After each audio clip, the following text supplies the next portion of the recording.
Bienvenue sur cette vidéo Egilia Learning qui va vous montrer comment subnetter plusieurs fois un seul et même réseau. Il s'agit de la technique du VLSM. Bonne lecture. Nous allons donc voir dans cette présentation comment à partir d'un seul et même réseau segmenter plusieurs fois ce même réseau. Dans le cas de notre exemple, j'ai pris un routeur principal qui va segmenter d'abord en deux portions de réseau, le réseau alpha et le réseau bêta, et chacun de ces réseaux va être à son tour segmenté en trois autres sous-réseaux. Pour le réseau principal, je choisis l'adresse 172.16.0.0 qui est donc en /16 pour son masque, c'est-à-dire en 255.255.0.0.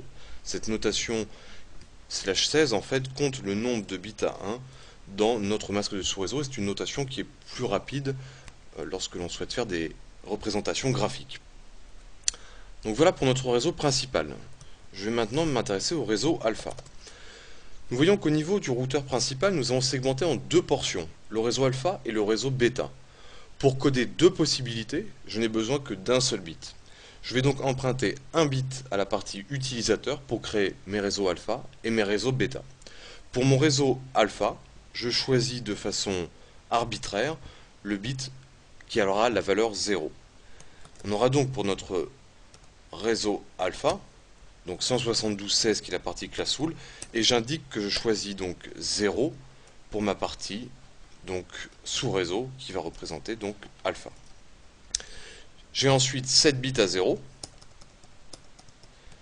pour terminer mon octet, puis le dernier octet à 0, je mets un petit dé pour indiquer qu'il est en notation décimale. Donc tous ces bits là représentent les parties utilisateurs. On a donc pour mon réseau alpha la valeur 172.16.0.0, mais cette fois-ci non plus en /16, mais en /17, puisqu'il a été segmenté. Nous avons vu que nous avions besoin d'un bit pour créer deux sous-réseaux. Je vais maintenant m'intéresser au réseau bêta. Alors nous avons vu que pour segmenter alpha et bêta, nous avions eu besoin d'un seul bit. J'avais choisi la valeur 0 pour alpha, je prends donc la valeur 1 pour bêta. Donc ce 1 représente toujours la valeur du sous-réseau.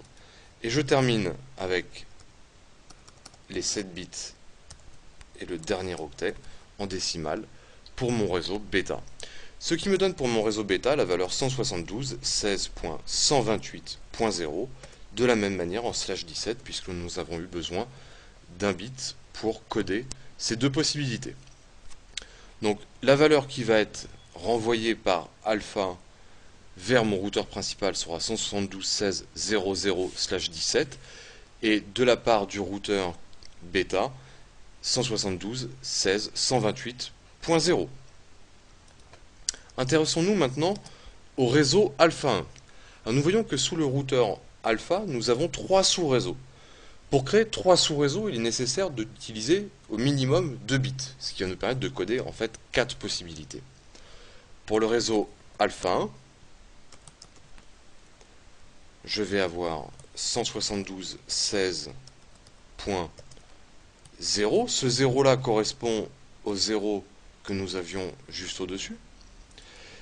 Et je vais choisir par exemple 00 pour mon réseau alpha 1. Donc ces portions-là, le premier 0 correspond à alpha et 00 à alpha 1.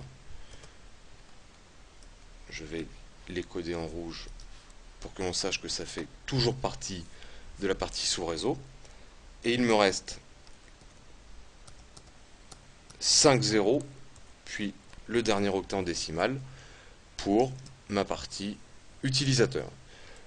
Le routeur, le réseau alpha 1, aura donc comme IP 172.16.0.0, mais cette fois-ci en /19.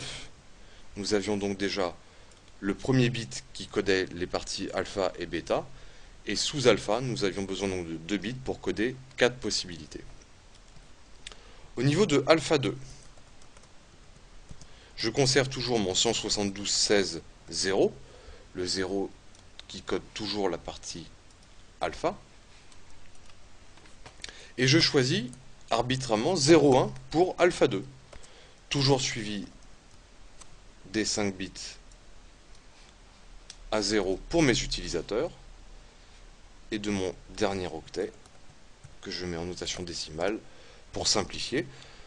On aura donc pour alpha 2 172.16.32.0, toujours en slash 19, puisque nous avons pris 2 bits pour la partie sous réseau au niveau de alpha 2. Au niveau de alpha 3, je vais avoir 172.16, toujours mon 0 pour indiquer que nous sommes sur la partie alpha, et je choisis arbitrairement un 0 pour coder la partie alpha 3.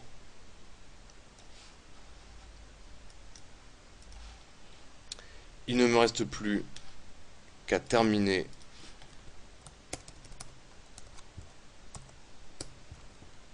mes bits utilisateurs, ce qui me donne donc pour le réseau alpha 3 172.16.64.0 en slash 19.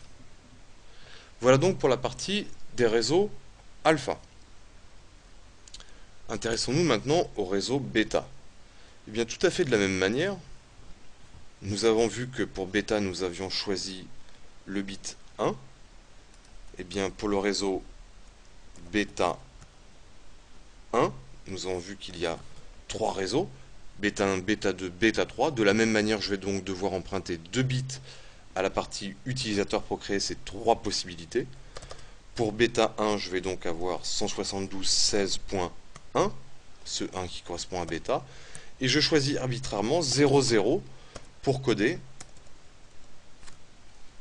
la partie bêta 1. Toujours terminé par le dernier octet à 0, c'est-à-dire pour bêta 1, 172.16.128.0, mais cette fois-ci en slash 19, puisque j'ai un bit pour la partie bêta et 2 bits que j'ai choisi à 0 pour la partie bêta 1. Donc 16 plus 3, 19. Pour bêta 2, j'ai toujours 172.16.1 qui correspond à la partie bêta, et je choisis arbitrairement 0,1 pour la partie bêta 2. Je termine mes bits utilisateurs, donc ceci correspond bien à mes sous-réseaux, ce qui me donne pour bêta 2 172.16.80, alors 128, nous avons ici le bit de rang 7, donc 128 plus 32, 160.0 en slash 19.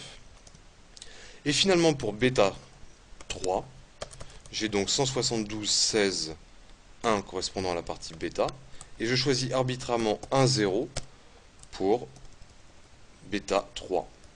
Et je termine toujours mes parties utilisateurs. Donc là, la partie réseau bêta et la partie bêta 3. Ce qui me donne en décimale 172.16, 128 plus 64, 196.0, toujours en slash 19.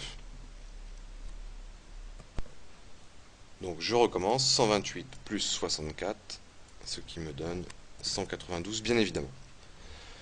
Donc voici les adresses réseau qui vont être envoyées au niveau de notre routeur vers bêta, finalement vers le routeur principal. Donc ce que nous avons fait, c'est que nous avons fait une première segmentation, une segmentation vers les réseaux alpha, vers les réseaux bêta, et puis sous les réseaux alpha, nous avons refait une segmentation en 3, et sous les réseaux bêta, une nouvelle segmentation en 3. Donc on voit que le masque de sous-réseau est variable. Sous nos routeurs alpha et bêta, nous sommes en slash 19, donc des réseaux de plus en plus précis. Sous le routeur principal, sur des masques en slash 17, et au-dessus du routeur principal, un masque en slash 16. Voici donc le principe du VLSM, donc du masque de sous-réseau à longueur variable. Et bien c'est au fur et à mesure des segmentations, et bien les réseaux deviennent de plus en plus petits et le masque de sous-réseau devient de plus en plus précis.